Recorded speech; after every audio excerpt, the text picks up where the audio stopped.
İranda etirazlar alovlandıqca devrilən şahın oğlu Rıza Pəhləvi hakimiyyətə qarşı iddialarını artırır. O özünü ölkəsinin gələcəyi kimi təqdim edir. Pəhləvi xalqı küçələrə axışmağa səsləyir. Eyni zamanda o, açıq şəkildə Amerika Birləşmiş Ştatlarından dəstək gözləyir. Rıza Pəhləvi Ağ Ev rəhbəri Donald Trumpı İrana müdaxilə etməyə çağırıb. O, etirazların yatırılması üçün nümayişçilərə zorakılıq tətbiq edildiyini bildirib. Pəhləvinin Vaşinqtondan dəstək istəməsi diqqət çəkib. Onun bu üsulla çevriliş etmək istədiyi deyilir. Həmçinin, şahın oğlunun tarixi təkrarlayaraq, Qərbin dəstəyi ilə hakimiyyətə gəlməyi planlaşdırdığı bildirilir.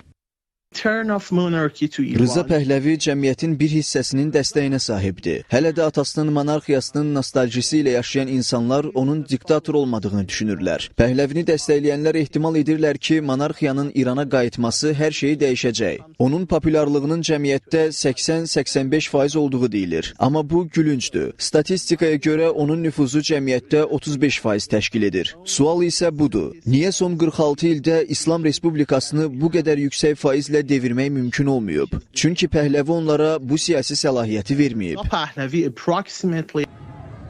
İranda bəzi nümayişçilər də Qərbdən dəstək gözləyirlər. Aksiyalar zamanı bir neçə küçənin adı Donald Trump küçəsi olaraq dəyişdirilib. Onların bunu Amerika Birləşmiş Ştatları liderinin şərəfinə etdikləri bildirilir. Ağ Ev etirazçılara dəstəyini gizlətmir. Donald Trump bildirib ki, ixtişaşlar zamanı nümayişçilər öldürülərsə, Vaşinqton İrana çox ağır zərbə vuracaq. Senator Lindsey Graham da təhdidlər cəbhəsinə qoşulub. O, iştirakçıların öldürülməsinə davam ediləcəyi təqdirdə Donald Trumpın da onlara atəş açacağını deyib. Dövlət katibi Marco Rubio'dan da etiraz edən İran xalqına dəstək gəlib. Rubio X sosial şəbəkəsində Amerika Birləşmiş Ştatlarının cəsur İran xalqını dəstəklədiyini bildirib.